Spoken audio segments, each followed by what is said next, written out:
NPR.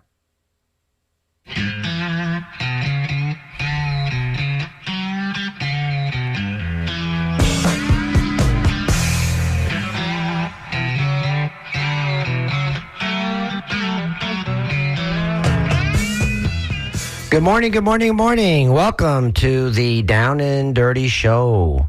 I am not John Dingfelder. I'm the Joan Rivers of the show.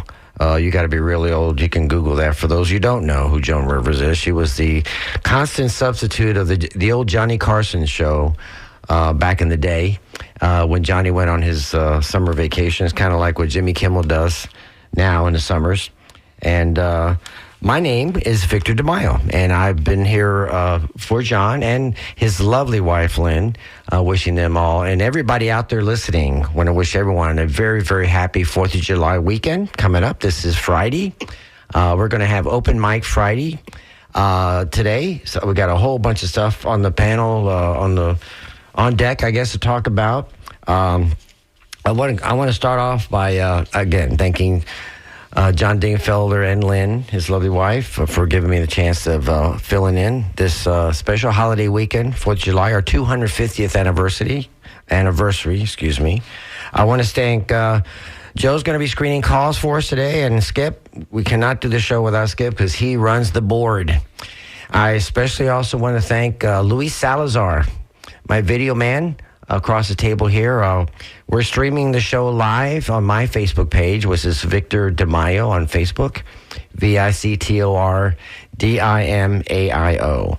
So you can watch the show live on Facebook and listen to us here live on WMNF 88.5 FM on your radio dial. And we have a whole bunch of things. Oh, I should give out the number if you want to call. The studio line is 239 9663, is that right? 239-9663? Well, 813. Area code 813, that's kind of important. 813-239-9663. Welcome. We welcome people to call in. We're going to throw a whole bunch of topics out there. And if you have something you want to talk about as well, as long as you keep it short and keep it sweet. My boy Skip here's got a magic button. If you get kind of crazy or out of hand and say ugly things on the air, we can't have any of that, but we'd love to have your input this Friday. I wanted to run a couple of things. I also want to thank, besides John and Lynn, Luis, of course, Gene Suited, who's hopefully coming in here on his way. My friends Pat, Angie, my friend V, the ladies that take care of me and my mom, starting with Ida and Noelia and Martha and Jordan. They're all the team that helps me at home, and Mercy. So thank you guys for being who you are. I want to thank some other friends like Leslie and other friends out there that I've had over the years that have been my mentors and associates. So thank you guys for your support on this 4th of July weekend. So I want to cover some really big things happened this week. I mean, almost earth-shattering for myself as president of the Democratic Hispanic Caucus here in Hillsborough. I've kind of keep an eye on and try to help the people in the Hispanic community with stuff that we have to deal with every single day. But the Supreme Court, in their ultimate wisdom, held out the 100-plus-year-old standard of birthright citizenship, which basically says in our Constitution, if you're born in the U.S., you're a citizen. I know the president was trying to get rid of that, and they tried, but today even his very, very conservative Supreme Court upheld that statute. So thank you. We need that to settle that issue. Sadly, on the back end of that, this immigration crackdown is still going on. And there's if you all have heard, Venezuela had a horrible earthquake here recently, and thousands of people got killed in that situation, including 147 Venezuelans that I read about in the New York Times, who were shipped from here, many from Florida, and they ended up in a detention center in Venezuela. Temporarily, they're going to be released the next day, but in the interim, the earthquake hit, and they all perished. So sadly, some Venezuelans that were here in the United States helping, becoming good citizens, working hard, having the kids go to school, being productive citizens of the United States, got shipped off with the other batches of people, and they perished going back to their home country. So I want to mention there's a really great organization out there called the Boricua de Corazon. They are collecting stuff for the Venezuelans' relief efforts down in Venezuela. If you want to give them a call, their phone number is to help and drop stuff off too. If you want to call first, please do. It's 954-496-1463. 954-496-1463. They're taking stuff and donations Monday through Thursday from 12 to 7. They're at 5120 Kelly Road, but we really, really suggest you give them a call before you head out there so they can tell you what they can take and not take. And the first shipment from Tampa here has landed in Venezuela of our relief efforts here. So we thank them for that. And there's a lot of other people out there that are collecting stuff for the people down in Venezuela who sadly are suffering, along with our friends in Cuba as well. My grandparents' home country. Anyway, Gene has joined us in the studio. Good morning. He's running on Ybor City time, which I normally run on. My excuse is I'm half Cuban, half Italian. You're a little on the Polak side, I think. Well, Sicilian, Polish, couple different things, but I have this. I collect a lot of crap. I got baseball cards when I was a kid, and just all this different things, and I've put together a pretty nice watch collection. Oh, that's right. You collect watches, but it's still not helped me get on time anymore. So. Gene has I know what time. I know how late I am. That's one of Gene's great hobbies. He loves collecting watches. With another, occasionally, we both actually, Gene and myself, individually go to Guido Maniscalco's place. Guido Marana Jewelers, little plug for him. Bought my engagement ring from him. Yeah, and he fixes. I bought all my beautiful Seiko watches. What everybody swears are Rolexes for some reason, but Seiko used to be a cheapo brand, not anymore. They actually do some really, really good watches. So when I get rich like you, I'll start buying those Rollies. But it's Open Mic Friday, so I have a bunch of ideas I'd like to talk about stuff. Another thing about Gene and myself, we're big sports guys, and we've both covered sports. Gene in print, myself in radio media. I actually did the Bucks games in Spanish when they first became a team. I guess we're in the middle of World Cup fever right now. The USA team has done remarkably well. Nobody expected them to get to see. There was a time a couple of decades ago when they were really good, and then they really sucked, and now they're back on top of the world right now because they're going into the final rounds. And something really interesting happened the other day.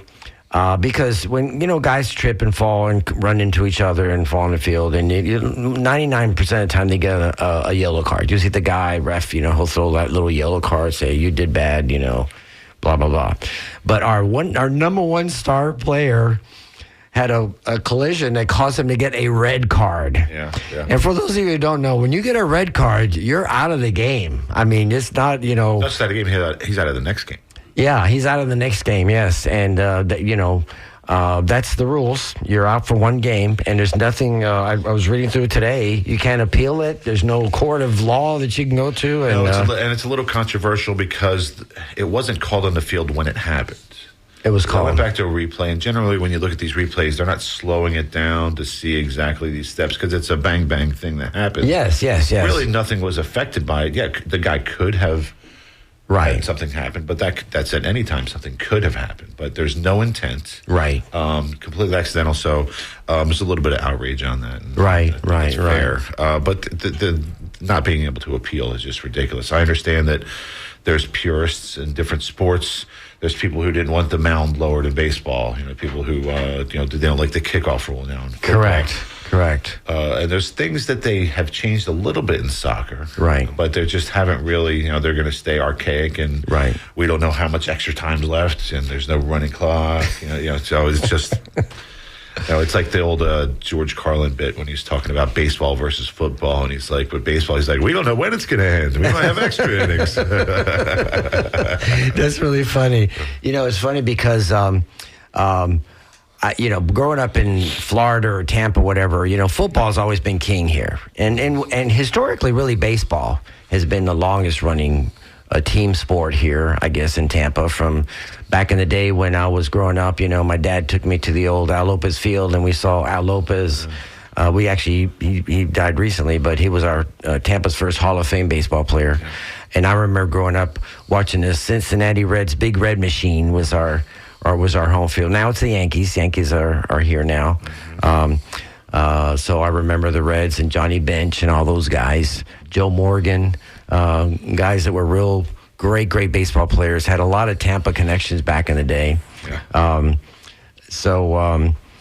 The raises an interesting topic both on and off the field with the controversy of the new stadium. Is it happening, not happening? I read an article in today's paper that came out at midnight from John Romano saying that there's some behind-the-scenes push to have the CRA, which is in Drew Park, where the team supposedly will build their new stadium over there where Hillsborough Community College's Dale Mabry campus is, across from Raymond James, where the Bucks play, on the corner of Tampa Bay and Dale Mabry.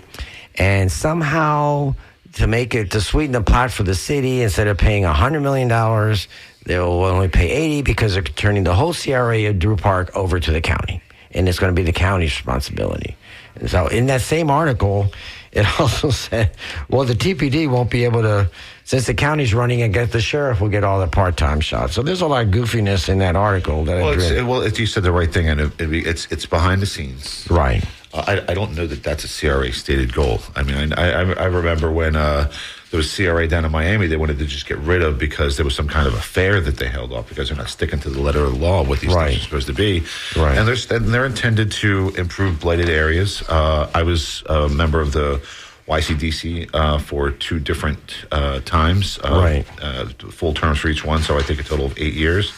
And so for those of you who don't know, the CRAs administer TIF dollars. And they're designated at the legislature of the state of Florida is the one that I guess grants them. Yes. And then so they get a percentage of the property tax in an area. So correct. The top the top dollar of whatever that is. I forget the exact percentage how it works.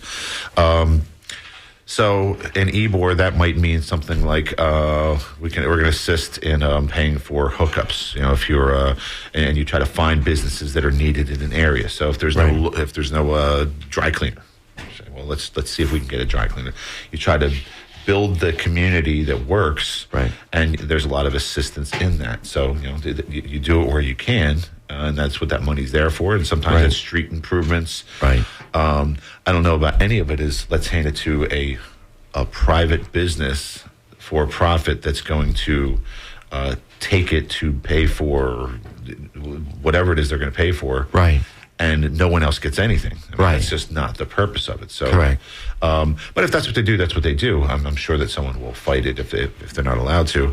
But that behind-the-scenes stuff isn't just how they're negotiating to get money, which they should be doing. It's also all the behind-the-scenes stuff of publicly attacking people, sending out multiple mailers that are disguised as Guido Maniscalco needs your help, or Nia Young needs your help, and call them and email them, put in information saying that, and it's got this list of things that if they vote for this team to be here, or allow this money, then somehow we're going to be the richest city in America, because all this windfall of money, which I still can't figure the math out over the course of 30 years, how we're going to get it. But maybe people smarter than me have figured that out. But, there's a little bit of dirty pool going on right now, and it leaves a bad taste, I think, in a lot of people's mouth. I don't know that the public really has the stomach for handing over this much money to a team, especially with the governor's initiative of of getting the homestead exemption raised to $250,000, and then eventually it gets to $500,000. I don't think there's a stomach for that at all. If you're going to take all that money away, where is this money going to come from? Exactly. And the deal, not to ramble on too much about it, but the deal that the Buccaneers got, the public still could enjoy money. Whether or not you liked Kanye West, right? I know the first night of concerts, I think it was on Friday, sold out. But it was $2 million profit for the public. Yeah. The arrangement in the MOU with the Rays and our governments, we don't get anything for events that are there. Right. It's almost all Rays. We're supposed to reap tax dollars. Right. They get everything else, and right. It's just it needs to be restructured. I don't see it passing the way it's going right now.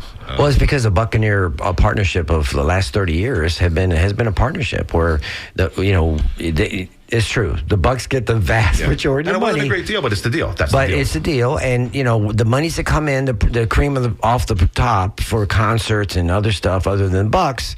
They pays for maintenance and upkeep and the staff and all that stuff to run the stadium. And I'm not bragging because it's Tampa, but we're one of the top run stadiums in the entire United States. We've been rated in the top 5 of any stadium. We got the best crew. In fact, USF is building their own beautiful stadium now for football.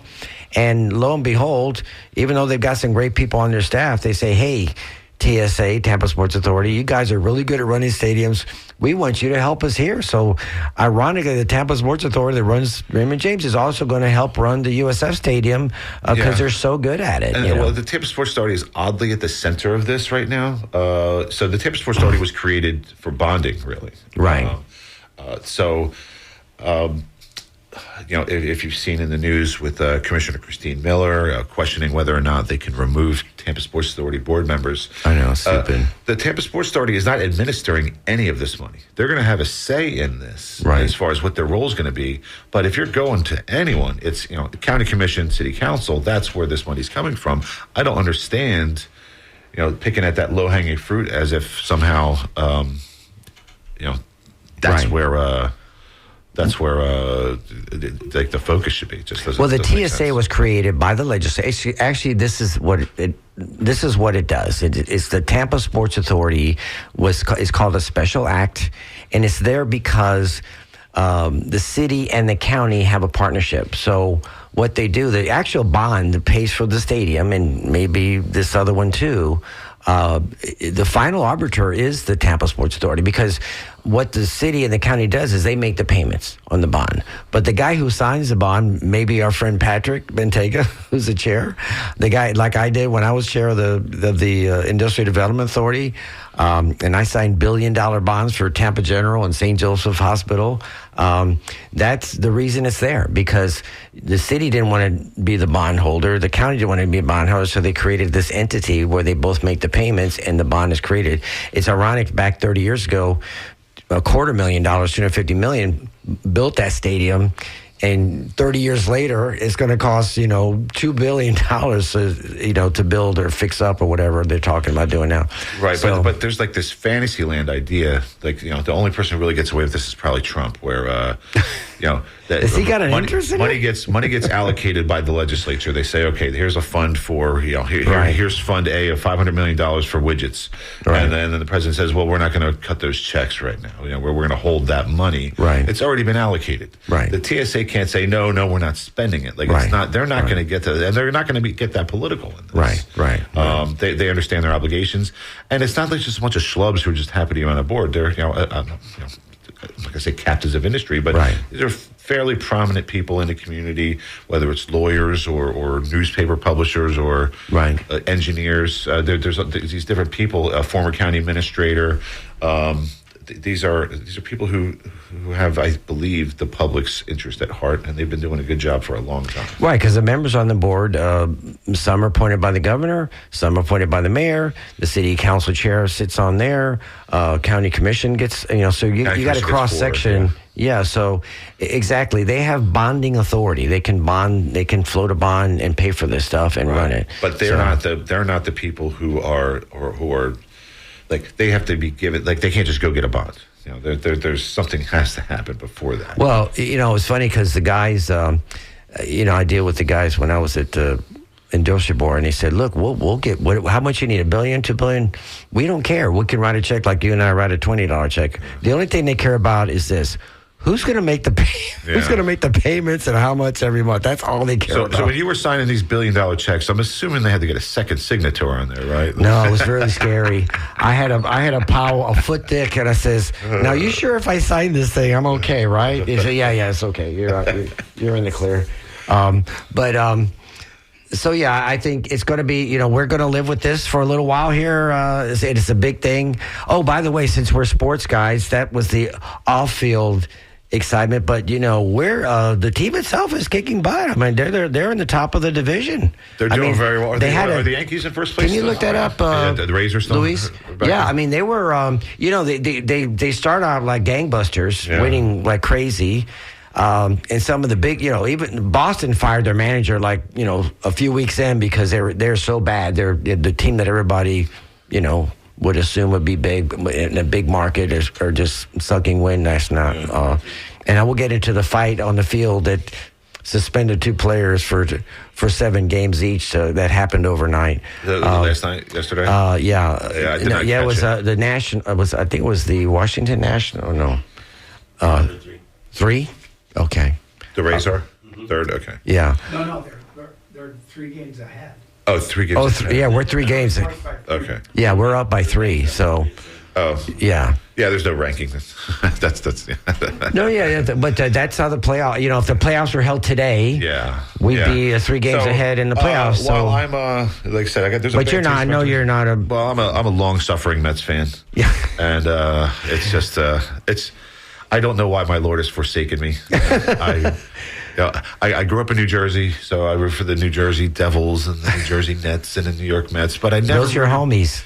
But I never rooted for the Jets or Giants, right? Because they play in New Jersey, but they go by the name New York, right? So. I guess I got a wild hair when I was a kid, and I saw Brian's song, and Billy D. Williams got everybody crying, and I said, I'm going to be a Bears fan. I know. So I only like teams that haven't won in 40 years. That's my thing. So if you won more recently in 40 years other than the Devils, I can't root for you. Well, growing up in Tampa, we had none of that. I mean, we didn't have, before the Bucks, I had to watch the Miami Dolphins was my team. That was the only team in Florida at the time. And then the baseball was Atlanta Braves because, you also had the Cubs, the WGN Superstation. That was And I lived in Atlanta for a few years. The closest team to us would be the Braves. Yeah, closest team to you, but you had those superstations. Ted Turner, he had a billboard company. He bought this raggedy station, Channel 17 in Atlanta. And he bought the station. He says, what am I going to do? It's an independent. It wasn't a network. So he said, we'll throw the Atlanta Braves games on there. And then he went up on the Bird, became one of the first stations, TBS, that went nationally. And that's how the Braves became such a big hit. And then he was able to make money on them and sell it all. But and actually, he founded CNN and some other kind of cool things. He's done all right, yeah. Yeah, he hasn't done that. He just passed away. All kind of stuff, yeah. Yeah, so he had to put stuff on the air. So what the heck? We'll do baseball. But yeah, there was a huge fight between the pitcher Cade Cavalli and Wilson Contreras.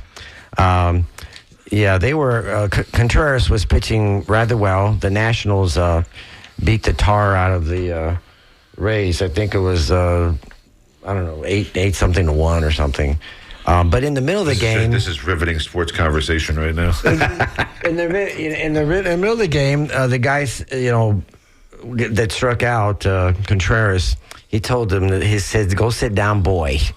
And that just okay. I know what you're talking about. I heard about this. This wasn't last night. This was before. A couple nights ago. Yeah. And then both benches brawled, came out on the field, had a big old fight. Both of the Cavalli and Contreras are now officially, as of 24 or 48 hours ago, been officially suspended for 7 games, both of them, for the fracas. So, you think after the Joe Robinson Jackie Robinson, did I say Joe Robinson? Jackie Robinson, Joe's a friend of ours, works on the Sports Authority, that we would get past this prejudice thing. But Well, sadly. that's just such it's a shock to the system to even hear that, because of course, boy is certainly a terrible epithet when geared towards a black person, Right. But when I first read that, I was just like, he's got black teammates, like he's got to still go back in the locker room. I know. So that's got to be certainly uncomfortable.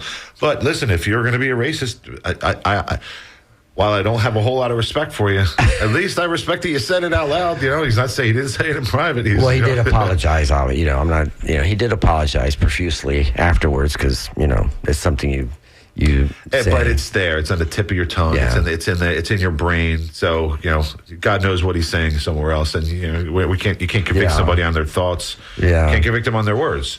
But certainly we can judge them, and you say you're sorry, and it's like my mother used to say: "You're not sorry. You're sorry you got caught." We do have a caller. He wants to talk about, this is Open Mic Friday, so we have our first caller. If you want to call in, the number is 813-239-9663, 813-239-9663. My name is Victor DeMaio with my sidekick Gene Sudit and Luis Salazar helping. Skip on the board. And call in here live at WMNF and tell us what you want to talk about. So I'm going to see if I can click this guy on. Let's see which one of these. Here we go. David, are you on? There we go. Hey, yeah, I'm here. Can you hear me? Yeah.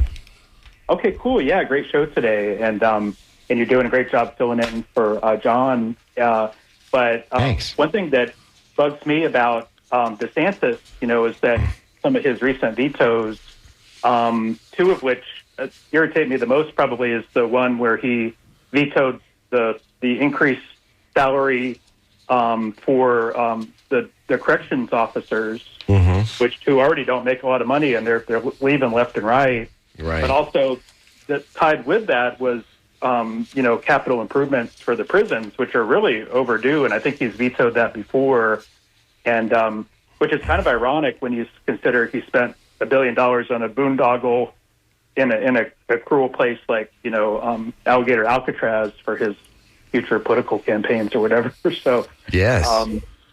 And this isn't a veto per se, but I think it's interesting that he's distancing himself from the property tax amendment, and he said he won't campaign for it. And he's so vindictive, and he's such a little guy. I can't say the word I want to say, but just that he won't play nice with the legislature. When legislature grew some cojones, Yeah. he just took his toys and went home, and he's just like, God, he's the worst. I can't stand him. Yeah, we've had a friend on the show a couple times here to talk about the tax amendment, and he'll be back on Bob Henriquez, our property appraiser, who's a walking encyclopedia on it. It is a little complicated, and it sounds great that you're going to get a $250,000 tax break on your home, but the unintended consequences of that is that pays for a lot of stuff. And you just can't willy-nilly, cut that, billions and billions of dollars out of the budget and expect something's got to give there. Well, the governor backing away from it also. I mean, he's already done the damage. It's on the ballot. It's on the ballot. We're going to vote. I mean, I think we need 60% to pass it. But when we talk about unintended consequences, the whole conversation in the legislature was what, like hours? Like, oh yeah, I mean, it's a couple days. Redistricting, which usually takes. I remember 10 years ago, they had hearings all around the state. People got to weigh in. They had hearings and committee meetings. And the conversation we had beforehand, when they first proposed this, I remember Bernie Jacques came in selling this thing as this is the thing. We're bankrupting our elderly citizens over their we're bankrupting them on medicine. We're bankrupting them on insurance. Like that's the number one concern. I've never gone, oh my God, if I just didn't pay property tax. Right. Sure, it'd be great. I'd love that, but I also like having roads that don't have potholes, and there's a lot of things and services. And so when we talk about unintended consequences, none of them are intended because they didn't even think about it. They just said, let's just do this. This is how we're going to get elected. Right. And it was basically just the Democrats are against it, the Republicans are for it, and vote on that. Right. And hopefully people can see through that, but Yeah, David, you're right. I mean, it's just, and I was going to talk about that today. That was on my paper pile here. Alligator Alcatraz, it's gone. I mean, what a boondoggle, $1 billion, I think we spent on money things. that we spent that we're not getting back. That we're not getting back. Right, we did a federal government's job. I know. We had no business doing it. He did it because he's, let's be honest. DeSantis is going to run for president of the United States in a couple of years when Trump is done. And he wanted to be a big show horse about it and pile in who could be the baddest on immigration and throw the most, Hispanics and Mexicans in a pen somewhere in the middle. But let's go back. But his point also about prisons is that. That was a prison. No. What I'm saying, as far as like our, penitentiaries, that we have is, it's always been a thing where, well, one, certainly they would want them all privatized, so that right. Oh yeah. But we look at it as these should be dungeons, and while I'm not looking for any prison to be the Ritz-Carlton, I also want to be able to have something where not every single person who ever goes to prison is going to be there the rest of their life. Right. And so do we want these people, when they're released back out into society, to be able to be productive, to have the tools to it? Or do we say, you did your time, now just pick yourself up by the bootstraps somewhere else? That if we're going to hold on to them, and we don't want recidivism, which is one of the major problems, they don't need to be like I said, it doesn't have to be something where draconian. Exactly, right? So you don't want somebody to want to be there. Right. Certainly you don't want to be in prison. You'd be surprised. I don't want to go to prison so you can get an education. Well, you'd be surprised that their prisons in Florida right now, and think of the heat that we're dealing with. I'm wearing my Wyavette on, so you got my matching. So this is my summer suit, if you're watching us on Facebook Live. But it's hot out there, and their prisons aren't air conditioned. Think about that. If you go to Rayford and some of these other prisons in North Florida, they don't have air conditioning. Can you imagine being out there in this heat and being in a prison? That's why I don't want to be in prison. Yeah, but I do believe there has to be a humanity, right? Where they're not. If somebody messed up on their taxes, or if they had a DUI, whatever it is, and they end up going to jail for it, right? Or shoplifting, or something, drugs, whatever, something in a moment of passion, right? Do they need to be treated as if they are no longer human, that they're animals, right? And if you're not going to fund the people who are guarding them, and you're saying you're no longer a prison guard, you're now a zookeeper. Right. Well, and you mentioned healthcare.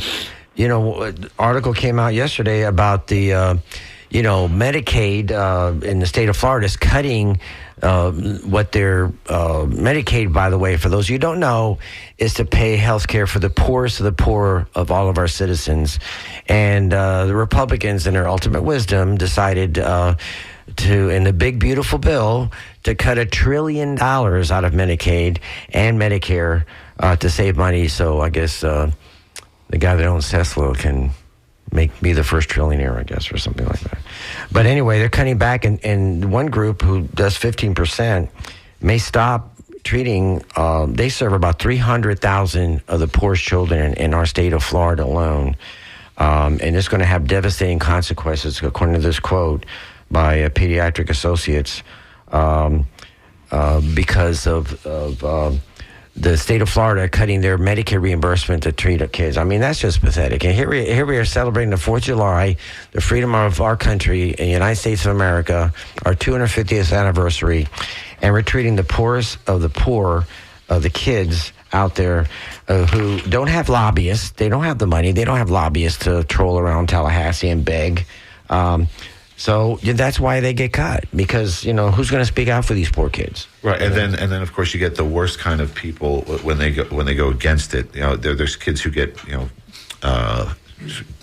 cereal, whatever, free breakfast in the morning. Right. And that might be the only meal they get during that day. Right. So there'll be some kids where they don't think about it, they don't care. Right. They don't understand the value of a dollar. Exactly. They don't know that.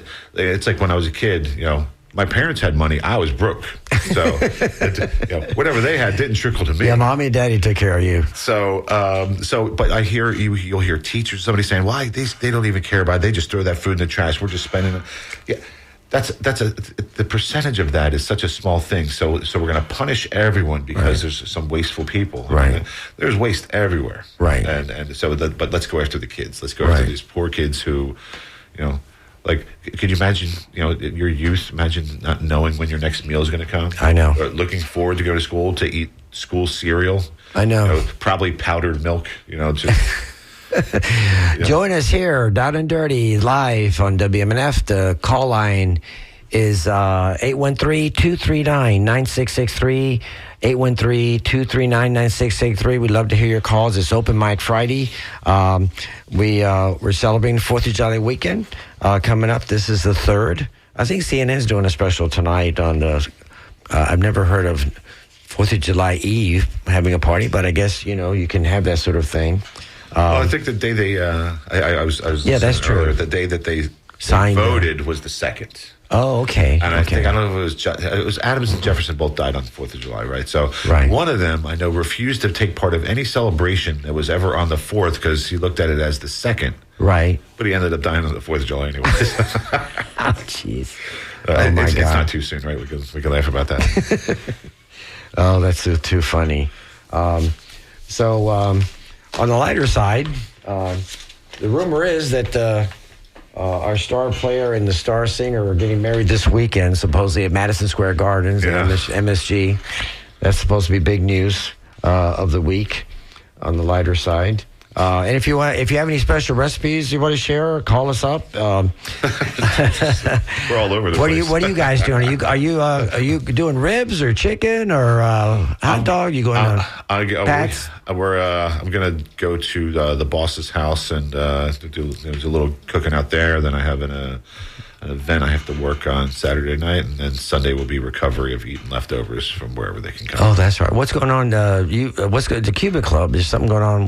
Tell us about what's going on in the Cuba Club. There's some guys are pulling off some EDM show. It's somebody named Chase West. I think he's local. Oh, okay. But he's a big name. Is he a rap singer or he's a DJ? DJ. Oh, so, it's like electronic. Yeah. Okay. EDM, electronic dance music. So I'm guessing people will show up after the fireworks. Luis is over there cracking up because he's pointing his finger because you don't know what EDM stands for. No, I don't actually. But I do now. Thank you. All right. I'm glad I asked the question, so now I don't know what EDMs. I know you've had those kind of rave things over there. Well, it's not a rave. Let's not confuse it with a rave. That's different. I walked in one time, and there was soap bubbles all over the bottom floor of the Cuban Club. One time they had some kind of dance. Ooh, I wasn't there for that. That would not be allowed today. Yeah. I think that was the first and last time that actually happened. Yeah, I plan to do a little cooking out myself. And it's also, What do you got? What are you going to make? Rivets, I love ribs. Ribs? I love the baby backs, the pork ribs. All right. Most people like the beef ones. Are bigger. What else? What kind of sides? Oh, I have baked beans, mashed potatoes, corn, Sweet corn, regular corn? I like the sweet corn, yeah. That's the best. You can't have, how can you have a 4th of July without any of that I just assumed you were going to have chicken and yellow rice like every other day. I eat chicken and yellow rice 7 days a week. I'm half Cuban. I'm either at the Columbia restaurant, Arcoitas. It's so funny down here. Los Gringos. I've been here since 1999. So don't you have Philly steak sandwiches or something? Or New Jersey? What do you guys eat? Not on 4th of July. Okay. But, of course, there's a variety of bad, good foods. But it's just funny here. People will go to somewhere. They'll go to an event. They go, they're going to have chicken and yellow rice. You probably had chicken and yellow rice for lunch. Now you're going to go to this place because they got chicken and yellow rice. It's like this a spaghetti cookout on a Sunday. And our two other, you can say that about Cuban sandwiches and devil crabs, right? That's what we're named for. So it's funny. So my day job is working for La Gazzetta. Yes, I should have mentioned. I'm sorry, Gene. By the way, he's the assistant editor. He edits he does his own column. Chairman of the board, not board like board of directors, board like board, tired. It's hilarious. And he's actually done some really funny. I was cracking up a couple weeks ago. I laughed at the whole column you wrote because it's really, really funny. And you also help Patrick and the rest Sure. of the paper, putting it together. Yeah, but on the side Yeah. is the Cuban Club. So when there's events there, I help manage the building, and very often we have weddings. And so you get all different kind of caterers who are in there, and you just like, all right, hey, because they'll feed, they'll feed Of the course, staff. the staff, and so people are so excited to be at the Cuban Club, like to just have like they'll have some kind of a Cuban theme, and maybe they'll do mojitos or something, but it's almost always chicken and yellow rice and plantains. So like, I can't get away from it. Oh, that's funny. You can tell some of those people never even had rice. It's like, what is this thing? It's like, was it Mitch Hedberg? Rice is great when you're hungry and you want 2,000 or something. That's a shameless plug. Speaking of shameless plugs, if you have a business and you want your social media stuff, that's what Luis Salazar and myself do. So call us up and DM me if you need help, because it's like a new field now. I was doing this oral history thing with a lady friend of ours who is doing a book on politics in Florida, and I did a couple hours yesterday towards the book on what it was like growing up in Tampa in the 60s, 70s, and whatever. How did Hispanics fit into the whole theme of Tampa and politics? So. A lot of cafe con leche and spaghetti dinners. We used to have, we didn't do yellow rice chicken, but we had a lot of spaghetti dinners. We did spaghetti dinners, fish fries. It's funny. So we talked about, social media has taken away a lot of that. We used to have these huge, thousands of people would show up, to Laurie Park, McFarland Park. Baby Castro or the No-Toes would cook spaghetti, and now we've kind of gone indoors, like to the Sons of Italy or other places, to have our big spaghetti, spaghetti it's probably feast. a little more socioeconomic too. If you did one of those big dinners because you were trying to feed a bunch of people, Right. Now you're doing it for a fundraiser. It's different, Right. So people can afford a box of spaghetti, Right. where They'll come out for free, though. they'll come out for free. But maybe they're less hungry now. That may be true. People have prospered here. Back in the day, it was a big deal. Yeah. All the GLP-1s are killing you. That's true, actually. That is true. But it was a lot different. Politics back in the day was a lot different. A lot more retail. A lot more knocking on doors. And look, I think about now, doing some walking now. How brutally hot it is, Well, outside. I think the biggest difference in politics now versus any other time is that people used to have shame. Yeah. They were embarrassed about things. Yeah. They would say something, you can't spell potato, or like it would be shocking. Right. Remember, like, it wasn't even something that was bad. Like, I remember Howard Dean when he was, he lost. He basically couldn't be president anymore because he screamed on a hot mic. Right. Can you imagine? That's. And the things that come out of Donald Trump's mouth is unbelievable. You can just I mean, anything goes. I mean, look at Jimmy Kimmel's made a field day of it. He's getting all of Colbert's audience now. And, of course, they have Seth Meyers is kind of piles on with the closer look themes that he does. Well, I mean, he's the low-hanging fruit that just keeps... I try not to ever... I mean, I'll write about it, but I try not to write too much with Trump because it's always there if you need it. But it just feel like it's just... It's nonstop. What else can you add to it? He just says something insane almost every day, or a lie, or whatever. It's just... So if I can't think of anything to write about, if you read my column and you see I wrote about Trump because I had nothing to write about that. Okay. That sounds interesting. And anyway, call us in, 813-239-9663, 813-239-9663. This is WMNF 88.5 FM. I'm Vic DeMaio. I'm here with Gene Sudet and Luis Salazar behind the video. And, of course, we got Skip on the boards, and... we're looking for calls. This is Open Mic Friday, and we've been bouncing around because it's a holiday weekend. I wanted to get away from the politics, the hardcore politics, but it's almost inevitable. We talk about Alligator Alcatraz or something like that. And I guess the only thing, is interesting because in the fall and the winter, you have so many sports to deal with, to see, but summer's the field of baseball and I guess soccer. I guess that's what our two sports that are left. And they sort of they overlap a little bit more now. I mean, we're only a few weeks away from preseason football, and so is Baker Mayfield going to get that contract he wants? Do you think we're going to lose our quarterback? What do you think? I don't see him going anywhere. I'd see. You think they're haggling over? I need 5 Cokes in my locker room or something before the game. I don't know. Yeah. I mean, I'm sure he's commanding a lot of money. Yeah, and he's right now the face, right? Yeah. There's you don't have Mike Evans anymore. Yeah, that's sad. A couple retirements. But yeah, listen, Mike Evans gave everything. Good for him, right? Like he gave what he could to the team. Yeah, and that's the way sports are. You'd like to have somebody play for you the entire run, right? Not that anyone here cares about the New Jersey Devils, but we had Martin Brodeur, who's a goalie for however many 20 years, right? Just a model of consistency, and then. He wasn't going to get re-signed by the Devils, so he was going to, so he ended up signing with the St. Louis Blues, played 7 games, and then said, "All right, I'm done."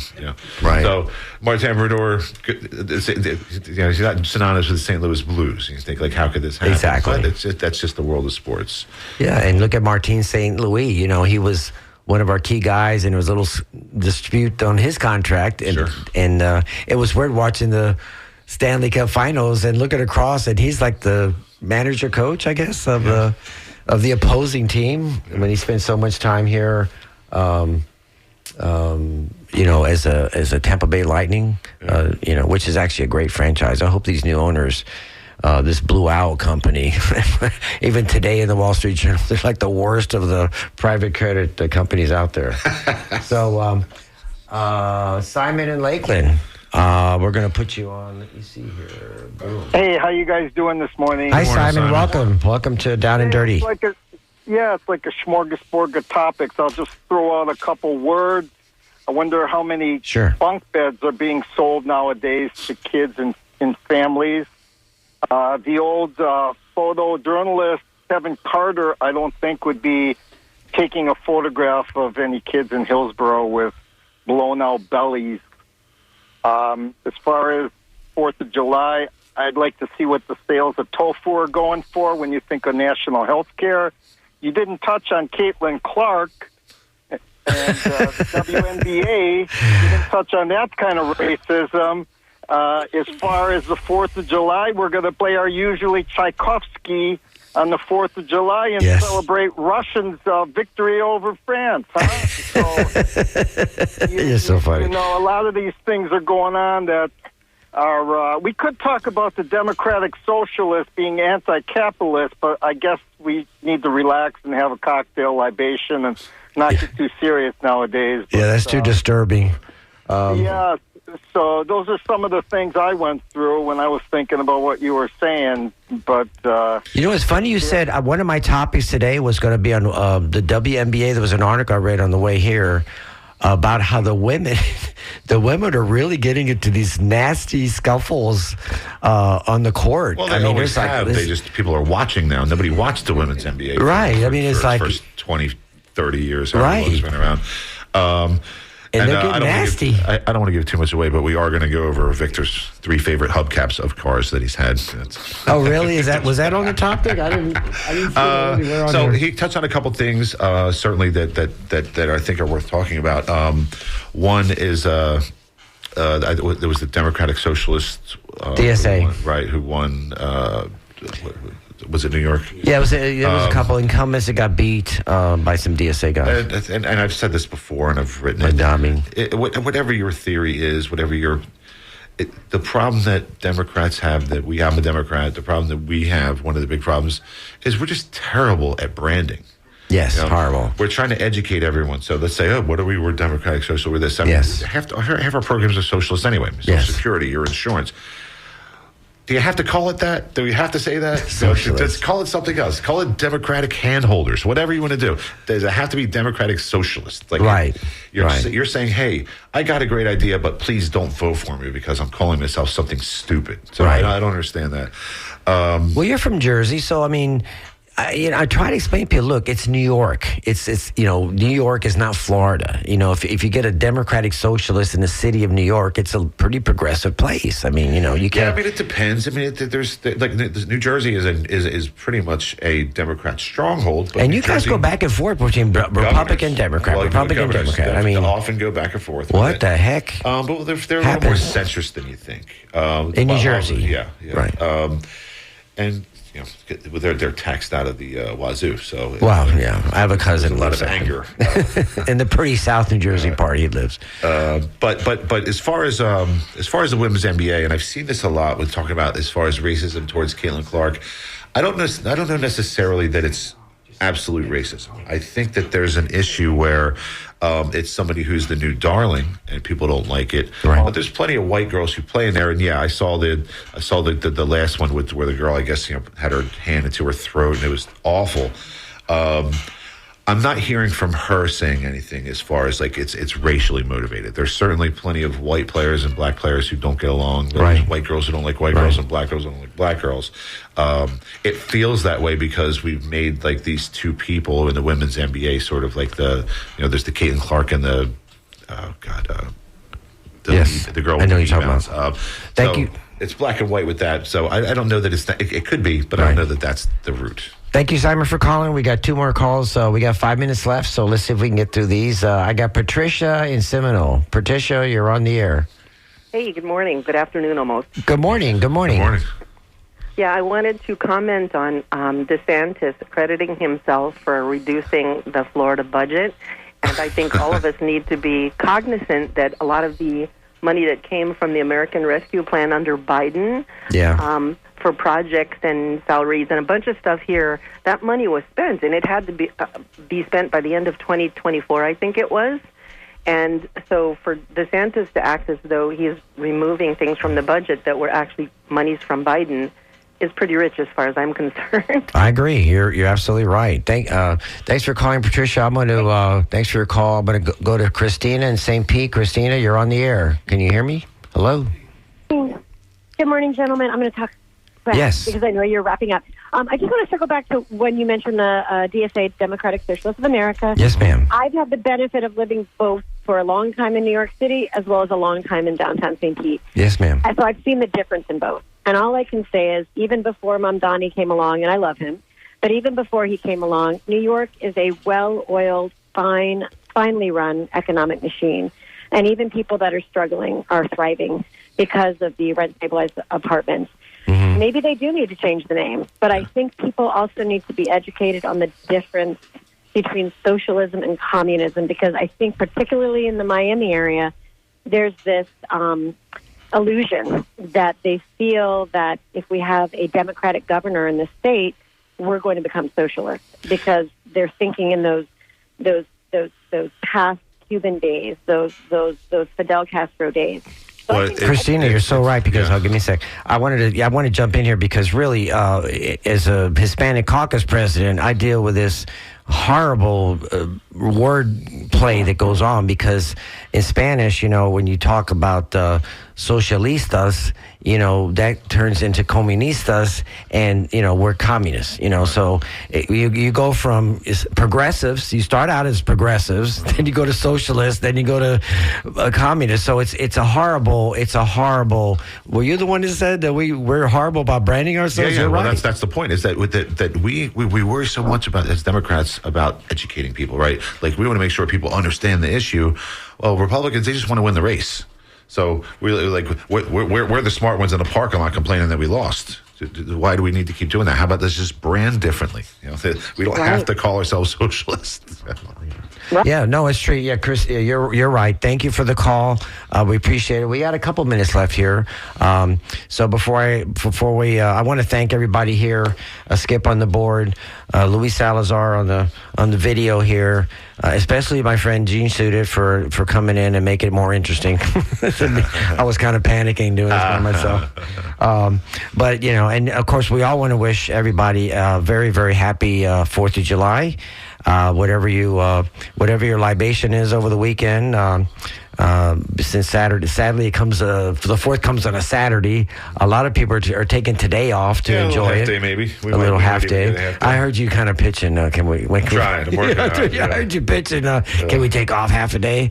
You know, start theming the conversation. I'm gonna go back right to the office right now and say, what's your favorite kind of? What's your side? We're just gonna talk about random stuff. Just thinking about food. I keep telling Luis, I'm the best boss you've ever had. I don't know when you get up, when you go to bed, what the hell you do, but you just send me the hours and we get it done. So we enjoy working with it. We enjoy filling in today for John Digfelder here on the Down and Dirty Show. Thank you, John, and his lovely wife, Lynn, for allowing us to fill this hour and talk about anything we wanted to talk about on Open Mic Friday. Appreciate it. You're listening to WMNF 88.5 FM live here in the studio. And again, enjoy your holiday weekend and have a good time. And see you next time. Happy birthday, America.